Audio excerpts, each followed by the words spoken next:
Awesome. Well, we'll start off. So here's kind of the plan for today. So we'll do a quick about me.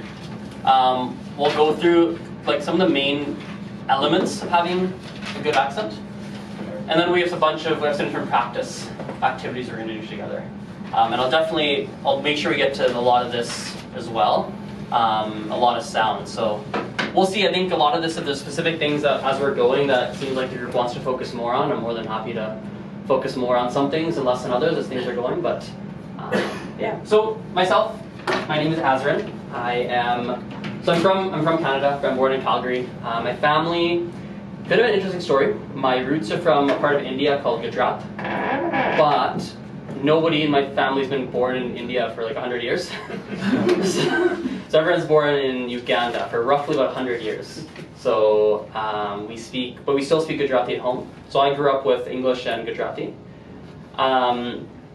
I probably for pronunciation and accent, like I've been really interested in it for about probably a little over 10 years now. So I started when I was 15. When I was 15 years old, I went to a French immersion school. So I did most of my education, basically all my education in French, or a lot of it.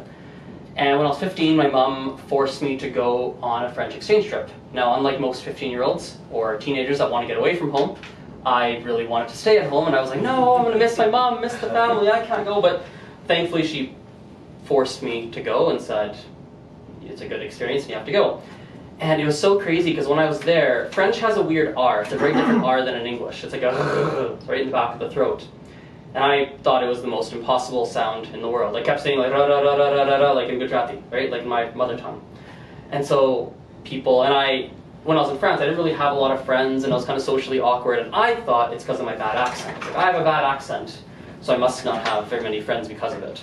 Now, the truth is that I was just an awkward teenager, but and so I was like, man, I really wish I could work on this R. And so what was interesting is that when I was there, like a lot of the things actually was kind of, I'll leave this, but what was kind of interesting is that when me and my friend were kind of working on it, the process for like learning a sound came quite intuitively.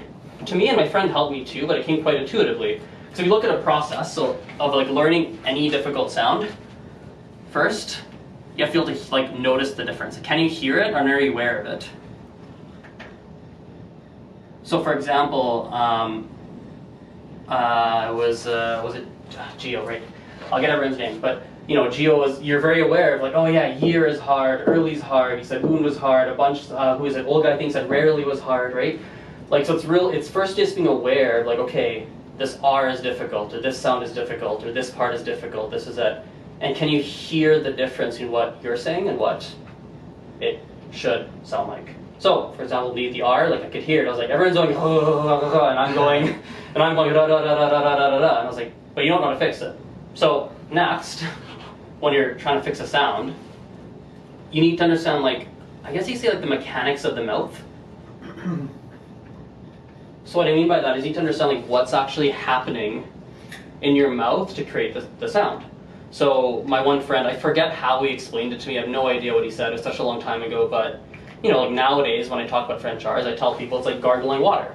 Right, when you put water in your mouth and you go, that's a French R, right? So often a lot of people, they don't understand, they're like, oh, rarely, it's so hard to say, and I'm going rarely or whatever's happening, but you don't know what should be happening in the mouth to produce that sound.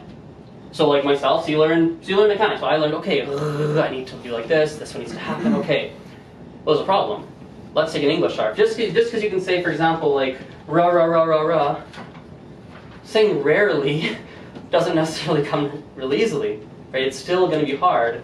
So when you're learning sounds, your next step is to practice it in words, but different type of words, not in practice.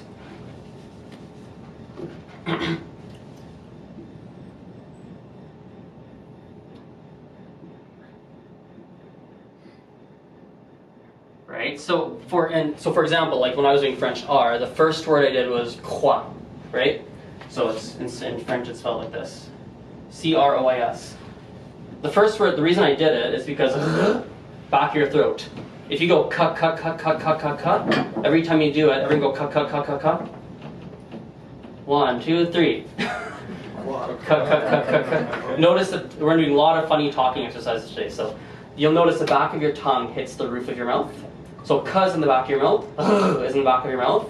So combining these is it's easier than, right? It's easier than maybe another word. Right? So rarely, for example, is actually a very tough word. If you're practicing an R, rarely should probably, like, I mean, it should probably, if you're really struggling with an R, it probably shouldn't be the first word because you have 2 R's in a row. So you've got to, like, put those together. It's really difficult. Or even, like, if you look at, I just noticed a pattern. We have RLs, right? Early and world. Like, I wonder if RL combinations are difficult, right? And even, right, like, yeah, RLs. So, anyway, I did quoi, then I'm trying to remember, it was trois, because trois T's in the front, ta is in the front, R's in the back, so it's a little harder now.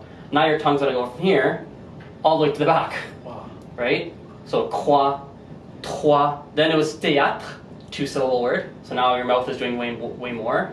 Then it was roi, because that's a different, anyway, there's a whole series of words in different contexts, right? Until eventually, I think, probably, so trois, théâtre, croix, roi, regarder, rétrograder. So 6 words, the 6 words I learned that had the R's in different contexts, and I figured those words out. That it was pretty intuitive to me to go, okay, I probably should do this next and this next.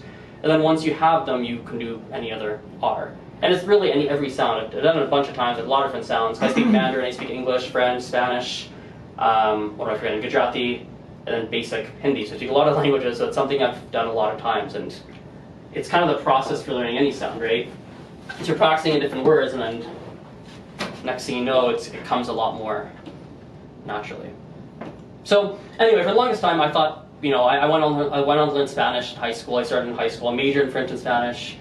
And for the longest time, I used to think that good pronunciation was good accent was just sounds. Just like being able to say difficult letters or just being able to say, but actually it really isn't. Because you have pronunciation. Can I erase this, or is anyone? Yeah? Okay, cool. Yes. So when you look at pronunciation, it's always 2 things, or the accent, not pronunciation, accent. It's always pronunciation that's usually like a big thing you'd start with, right? And then the second is just rhythm. Is rhythm an H? Yeah, it does. Things like that, right? Is that rhythm? Yeah. Oh, that's right. Yeah. Okay.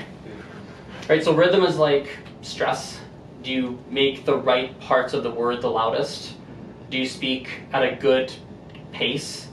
Right? Do you, like, for example, in some languages, when you say a question, your voice is like dropping, and sometimes it's going up, right? So for example, in English, if I say, "Are you hungry?"